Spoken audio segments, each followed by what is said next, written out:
Hello everyone, welcome to HP competitive exam. आशा करता हूँ आप सभी अच्छे होंगे और स्वस्थ होंगे। आज के इस वीडियो लेक्चर में हम डिस्कस करेंगे जीके, जो कि हिमाचल की रहेगी। आपकी प्रीवियस ईयर बेस्ड जीके रहेगी, प्रीवियस ईयर में पेपरों में पूछी गई है। इसका डिटेल एक्सप्लेनेशन हम इस वीडियो में जो है डिस्कस करेंगे।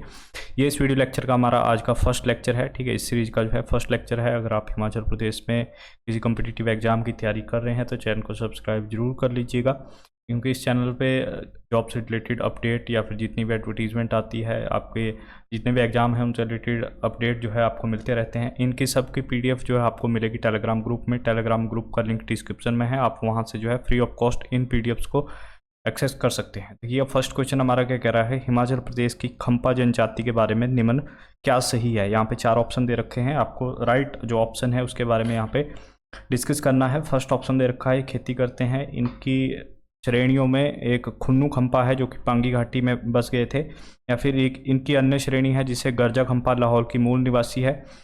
और जो फोर्थ दे रखा है, इनकी एक अन्य श्रेणी है पीती खम्पा रामपुर बुशहर में बसी है। तो इसका जो राइट आंसर होगा that is option number C, ठीक है। इनकी एक अन्य जो श्रेणी है गर्जा खम्पा, जो कि कहाँ पे है, लाहौल में है। और जो आपकी पीती खम्पा है, ये जो इनकी श्रेणी है ये पड़ती है आपकी लाहौल स्पीति में। कहाँ पे, लाहौल स्पीति के अंदर। माना जाता है ये तिब्बत से आकर बसे थे, ठीक है। इसके अलावा किन्नौर में इनको जो है कुन्नू खम्पा के नाम से जाना जाता है, ठीक है। जो मोस्टली हमारी ट्राइबल्स है, ठीक है, जो मोस्टली हमारी जनजातियां हैं वो आपको कहाँ पे देखने को मिलेगी, वो देखने को मिलेगी आपकी लाहौल स्पीति प्लस किन्नौर डिस्ट्रिक्ट, ठीक है। जो हमारी 2 डिस्ट्रिक्ट है किन्नौर और लाहौल स्पीति, जो है यहाँ पे आपको मोस्टली ट्राइबल जो है कम्युनिटी हमारी वहाँ पे देखने को मिलेगी। नेक्स्ट देखिएगा, कर्थी नृत्य हिमाचल प्रदेश के निम्नलिखित में से किस जिले का लोक नृत्य है। इसके बारे में हम बहुत बार डिस्कस कर चुके हैं। कर्थी, या एग्जामिनर कई बार जो है इसको कर्थी कर देता है, ठीक है। कर्थी की जगह जो है एग्जामिनर इसको कर्थी कर देता है। तो ये कहाँ का जो है एक लोक नृत्य है, वीर रस से भरा हुआ लोक नृत्य है। ये कुल्लू डिस्ट्रिक्ट में जो है सेलिब्रेट किया जाता है। ऑप्शन नंबर यहाँ पे बी हमारा राइट आंसर रह जाएगा, ठीक है। कौन सा हो जाएगा हमारा यहाँ पे राइट आंसर, ये हो जाएगा हमारा बी जो है इसका राइट आंसर हो जाएगा। इसके अलावा रुंचका भी जो है यहाँ का, और एक द्रोड़ी या फिर धरवेणी, ठीक है। एक जो पूछा जाता है दैट इज द्रोड़ी या फिर धरवेणी, ये भी मोस्ट इंपॉर्टेंट है। ये भी कहाँ का नृत्य है आपका, ये कुल्लू डिस्ट्रिक्ट का है। नेक्स्ट देखिएगा, मिंदल वासनी देवी हिमाचल प्रदेश के निम्नलिखित में से किस क्षेत्र या जिले की मुख्य देवी है। कौन से रीजन की जो है मेन देवी है। अगर हम बात करें मिंदल वासनी देवी की, तो कहाँ की है ये, पांगी। ऑप्शन नंबर डी यहाँ पे राइट आंसर बन जाएगा। पांगी कहाँ पे पड़ता है हमारा, कौन सी डिस्ट्रिक्ट के अंदर, तो ये पड़ता है हमारा चंबा डिस्ट्रिक्ट के अंदर, ठीक है। ट्राइबल एरिया है पांगी भी। तो यहाँ की जो मुख्य देवी है उनका क्या नाम है, मिंदल वासनी, ठीक है। डायरेक्टली क्वेश्चन आ सकता है कि मिंदल वासनी का जो टेम्पल है वो कहाँ पे है। नेक्स्ट देखिए, वर्ष 2020 में हिमाचल प्रदेश का कौन सा निम्नलिखित जिला अपराधों का सबसे बड़ा प्रभाव क्षेत्र रहा था, ठीक है। प्रीवियस ईयर पेपर है ये, तो यहाँ पे 2020 के बारे में पूछा गया है कि सबसे ज़्यादा जो अपराध है वो कहाँ पे हुए थे 2020 में। अगर हम बात करें तो that is in Kangra district. कौन सा बन जाएगा हमारा यहाँ पे, ऑप्शन नंबर हमारा ऑप्शन नंबर बी यहाँ पे राइट आंसर हो जाएगा, ठीक है। जो 2022 की स्टैटिस्टिकल डिपार्टमेंट की रिपोर्ट थी उसके अनुसार जो है सोलन में सबसे ज़्यादा क्राइम हुए थे, ठीक है। सोलन का किसकी वजह से, जो बद्दी एरिया है उसकी वजह से। नेक्स्ट देखिएगा, हिमाचल प्रदेश में निम्नलिखित जिलों में सबसे अधिक नशा मुक्ति केंद्र कहाँ पे है, ठीक है। अगर हम यहाँ पे नशा मुक्ति की बात करें तो ऑप्शन नंबर ए यहाँ पे राइट आंसर हो जाएगा, कांगड़ा, फिर सोलन, फिर ऊना, ठीक है। नशा मुक्ति केंद्रों की यहाँ पे बात की गई है। नेक्स्ट देखिएगा, ये कुछ एक ऐसे क्वेश्चन होते हैं जो आपको एग्जाम में स्किप करने होते हैं, क्योंकि आपको किसी बुक में ये नहीं मिलेंगे। नेक्स्ट देखिएगा, हिमाचल प्रदेश के वर्ष 2022-23 में बजट में शिक्षा के लिए कितनी राशि जो है उसकी व्यवस्था की गई थी। 2022-23 में जो बजट आया था हमारा, उसमें कितनी जो राशि है वो शिक्षा के लिए जो है दी गई थी। अगर हम वहाँ पे बात करें दैट इज 8412 करोड़ जो है शिक्षा के लिए रखी गई थी। ऑप्शन नंबर डी यहाँ पे राइट आंसर हो जाएगा, ठीक है। कितनी रखी गई थी, 8412 करोड़। अगर हम करंट जो हमारा अभी का आया है बजट उसमें बात करें तो उसमें जो है एजुकेशन सेक्टर के लिए जो रखा गया है दैट इज 9560 करोड़। अभी का जो हमारा बजट आया है इसमें जो एजुकेशन के लिए फंड रिलीज किया गया है, या कि एजुकेशन के लिए जो राशि रखी गई है, फाइनेंशियल रखा गया है दैट इज 9560 करोड़। नेक्स्ट देखिएगा, हिमाचल प्रदेश में 60 से 64 आयु वर्ग की महिलाओं को अप्रैल 2022 से कितनी प्रति माह जो पेंशन है वो दी जाएगी। जो लेडीज़ को पेंशन लगती है 60 से 64 आयु की एज में, तो ये जो है 2022 से कितनी है, वो है 1000 रुपया। ऑप्शन नंबर सी हमारा यहाँ पे राइट आंसर हो जाएगा, ठीक है। अभी हाल ही में एक जो है योजना चली हुई है जिसके तहत हिमाचल प्रदेश गवर्नमेंट क्या है 18 से लेके 59 एज तक की जो लेडीज़ है उनको जो है कितने पेंशन दे रही है, 1500 रुपये पेंशन दे रही है, ठीक है। 1500 रुपये का सबको पता है, लेकिन एग्जामिनर पूछेगा या तो एज पूछ लेगा, तो इनकी एज जो है 18 से 59 तक रखी गई है। और जो है इस योजना का नाम पूछ लिया जा सकता है कि इस योजना का जो नाम है वो क्या है। तो इस योजना का नाम है इंदिरा गांधी प्यारी बहना सुख सम्मान निधि। ये जो योजना है, जो 1500 रुपये वाली स्कीम है, इस स्कीम का नाम क्या है? इंदिरा गांधी प्यारी बहना सुख सम्मान निधि। और इस पे जो हिमाचल प्रदेश का एक्सपेंडिचर है वो कितना है? वो लगभग 800 करोड़ है। ठीक है, इसके ऊपर जो व्यय आएगा वो कितना आएगा हिमाचल गवर्नमेंट को? वो 800 करोड़ रुपये आएगा। नेक्स्ट देखिएगा, निम्न में से कौन हिमाचल प्रदेश का स्थान अपने जिले के साथ सम्मिलित नहीं है? यहाँ पे 4 जो है स्थान दे रखे हैं, प्लेसेस दे रखे हैं और साथ में डिस्ट्रिक्ट दे रखी है। कौन सा जो है उसके साथ मैच नहीं करता है? अगर हम यहाँ पे बात करें तो यहाँ पे अगर हम बात करें आपकी, तो ऑप्शन नंबर कौन सा बन जाएगा यहाँ पे? ऑप्शन नंबर हमारा यहाँ पे डी जो है यहाँ पे राइट आंसर हो जाएगा। सुनहानी जो है ये आपका लोकेटेड है कहाँ पे? ये आपका बिलासपुर डिस्ट्रिक्ट के अंदर पड़ता है। बाकी आपको खोसकर लाहौल स्पीति, किल्लाड़ चंबा में, कसोल आपका कुल्लू के अंदर लोकेटेड है।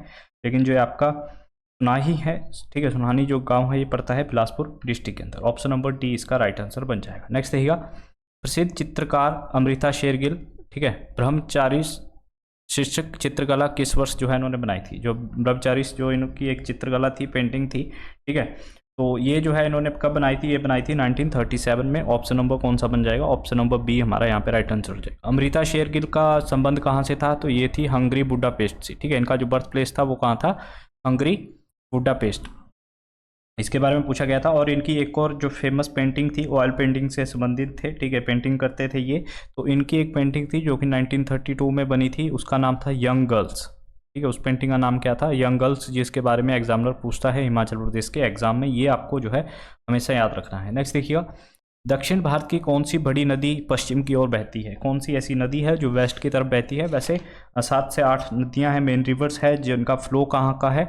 वेस्ट की तरफ जिनका फ्लो होता है, यानी कि जो कि पश्चिम की तरफ बहती है। लेकिन अगर हम यहाँ पे साउथ इंडिया की बात करें, वहाँ पे जो 2 मेजर रिवर्स है, जो कि आपकी एक है Tapti river, that option number C यहाँ पे राइट आंसर हो जाएगा, और एक है नर्मदा रिवर। ठीक है, ये दोनों कहाँ पे बहती है? ये दोनों जो है आपकी वेस्ट की तरफ बहती है। और कहाँ पे जो है गिरती है? ये आपकी बंगाल की खाड़ी के अंदर गिरती है। अच्छा, अगर हम बात करें कि जो ये नदियां हैं ये जो है डेल्टा का निर्माण नहीं करती हैं, एक क्वेश्चन डायरेक्टली आता है कौन सी नदी जो है डेल्टा का निर्माण नहीं करती। ठीक है, तो ये जो नदियां हैं ये डेल्टा का निर्माण नहीं करती है। नेक्स्ट देखिएगा,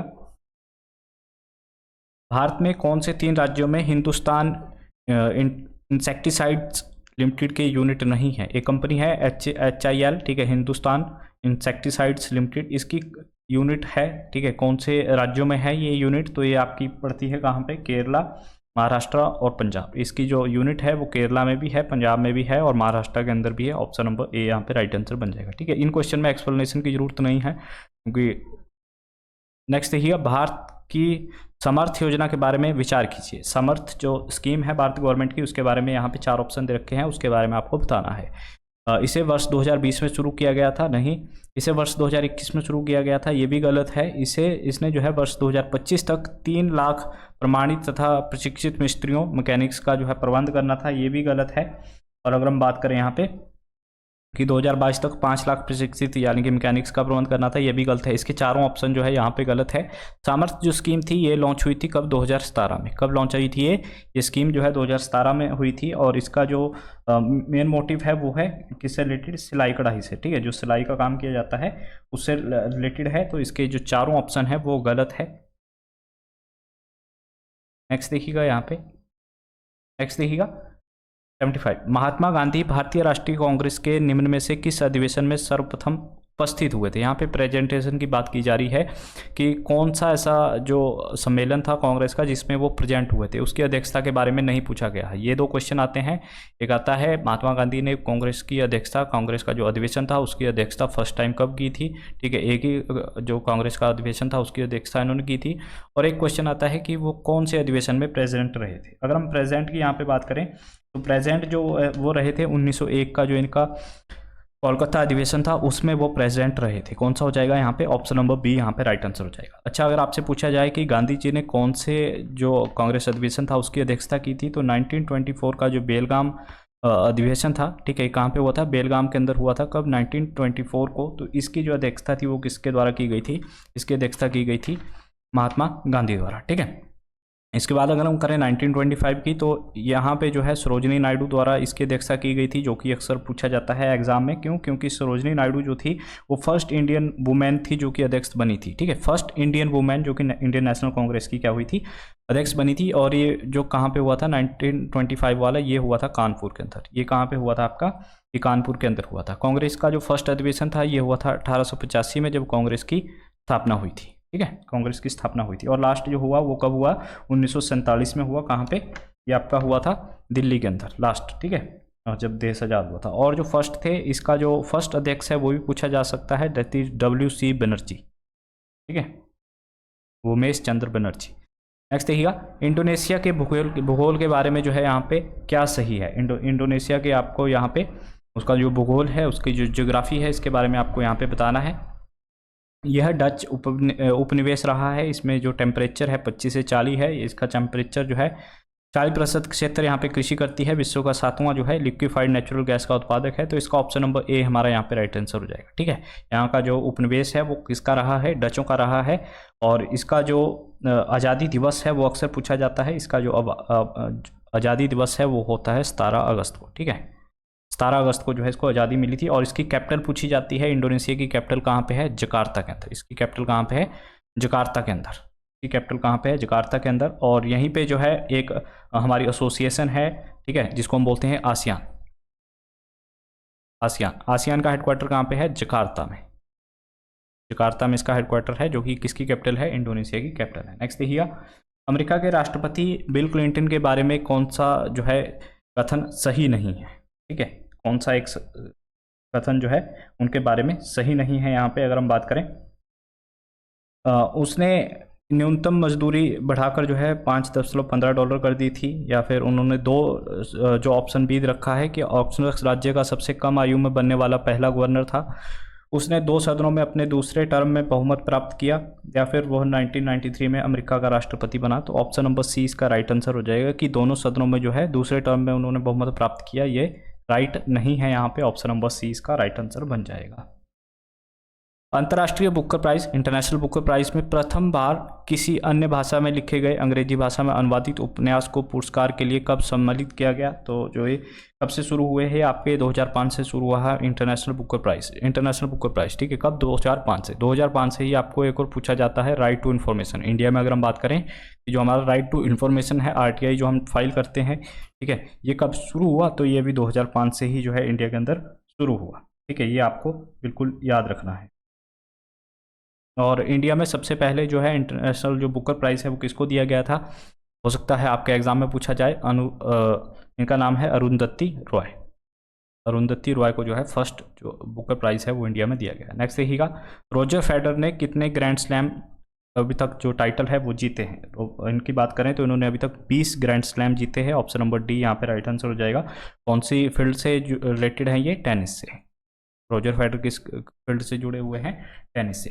कितने यूरोपियन यूनियन के सदस्य जो है उसके जो राष्ट्र है जिनकी करेंसी यूरोजोन है, यानी कि यूरो भी इसको हम बोलते हैं, यूरोजोन भी बोलते हैं, कितने ऐसे जो है यहाँ के देश है जिन्होंने इसको एक्सेप्ट कर लिया है।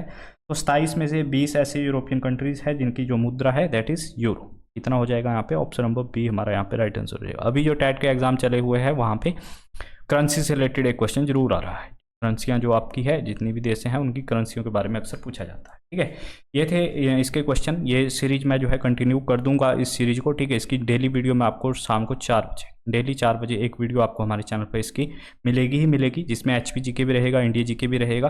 ठीक है, धीरे धीरे इसकी टाइमिंग भी हम इंक्रीज़ कर देंगे, वीडियो की जो लेंथ है वो इंक्रीज़ कर देंगे, ताकि जितने भी आने वाले हिमाचल प्रदेश के एग्ज़ाम है, ठीक है, जो भी कॉम्पिटिटिव एग्ज़ाम है जिनमें प्री आपका एग्ज़ाम होता है, जिसमें HP GK भी पूछी जाती है, इंडिया GK पूछी जाती है, आपकी इंग्लिश भी आती है, हिंदी के भी क्वेश्चन पूछे जाते हैं, वो सब जो है आप इन्हीं वीडियो लेक्चर से कंप्लीट कर सको। ठीक है, आप प्रीवियस ईयर पेपरों को जब सॉल्व करते हो तो यहाँ से बहुत सारे क्वेश्चन, क्योंकि हम क्वेश्चनों से रिलेटेड और जितने क्वेश्चन पूछे जाते हैं वो भी मैं आपको कराता रहता हूँ।